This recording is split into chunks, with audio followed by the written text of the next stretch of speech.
রাতে রণক্ষেত্র কসবা, মাথা ফাটলো এক যুবকে, সারা রাত ঘরবন্দি হয়ে থাকতে হলো বৃদ্ধদের। রাতে মুড়ি মুড়কির মতো ইট বৃষ্টি আর সঙ্গে কাঁচের বোতল ছুঁড়ে মার। ঘটনার জেরে আতঙ্কিত এলাকার মহিলারা।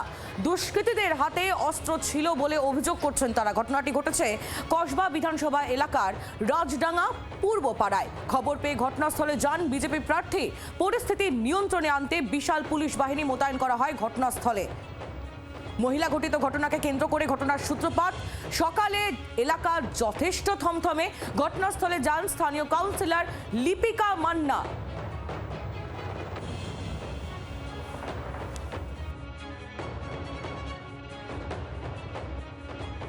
ওরা ছুরি টুরি নিয়ে এসে আমাদের ছেলেদের মারছে, আমরা ঠেকাতে যাচ্ছি বলে মারছে, আমরা মেয়েরা যাচ্ছি আমাদেরকে পর্যন্ত ছুরি দিয়ে মারছে আর বলছে তোরা বিজেপি করছিস কেন? এটাও কেন বলবে?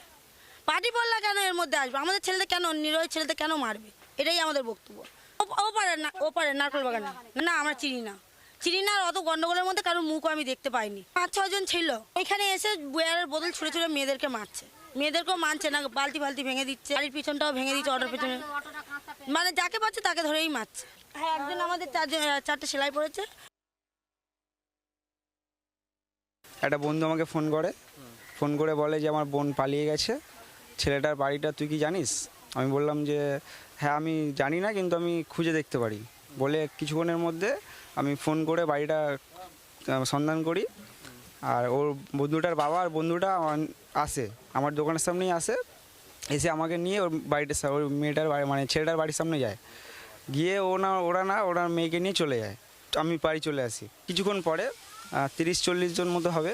ওরা এসে বিয়ারের বোতল, হকি স্টিক, চাপড় ইত্যাদি ওদের হাতে ছিল, মাথায় মারে বিয়ারের বোতল দিয়ে।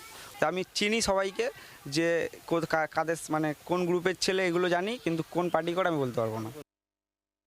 একটি ঘটনাকে কেন্দ্র করে রণক্ষেত্রের চেহারা নেয় কসবা বিধানসভার 107 নম্বর ওয়ার্ডের রাজডাঙ্গা পূর্বপাড়া, যেখানে এই মুহূর্তে আমি দাঁড়িয়ে রয়েছি। সামনে যে বালতি গামলা দেখা যাচ্ছে, বড় বড় ড্রাম দেখা যাচ্ছে, একেবারে ইট ছোড়া হয়, বড় বড় ইট ছোড়া হয়, এবং দেখা যাচ্ছে একের পর এক বালতি গামলা ভেঙে চুরমার হয়ে গিয়েছে। এখানে দেখা যাচ্ছে একটা বড় ইট পড়ে রয়েছে, একেবারে এই যে থান ইট, এই ধরনের ইট দিয়েই কিন্তু ভাঙচুর চালানো হয়। স্থানীয় বাসিন্দাদের লক্ষ্য করে মারধর পর্যন্ত করা হয় বলে অভিযোগ। শুধু তাই নয়, বোতল পর্যন্ত ছোড়া হয়, এমনটাই বলছেন এলাকার বাসিন্দারা। তবে গতকাল রাত্রিবেলা কি কারণে এই এলাকায় ভাঙচুর চালালো দুষ্কৃতীরা, সেই বিষয়ে এলাকার বাসিন্দারা বলছেন, যারা ভাঙচুর চালিয়েছে তারা পাশের পাড়ারই বাসিন্দা। রাত্রি 9টা সাড়ে 9টা নাগাদ তারা আসেন।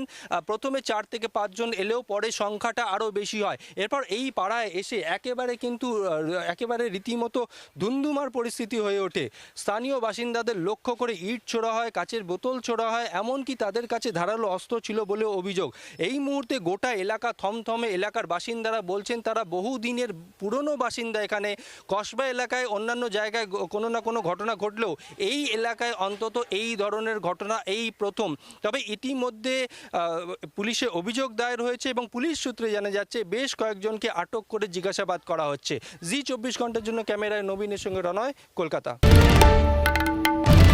বাংলার আওয়াজ, বাঙালির আবেগ, জি 24 ঘন্টা।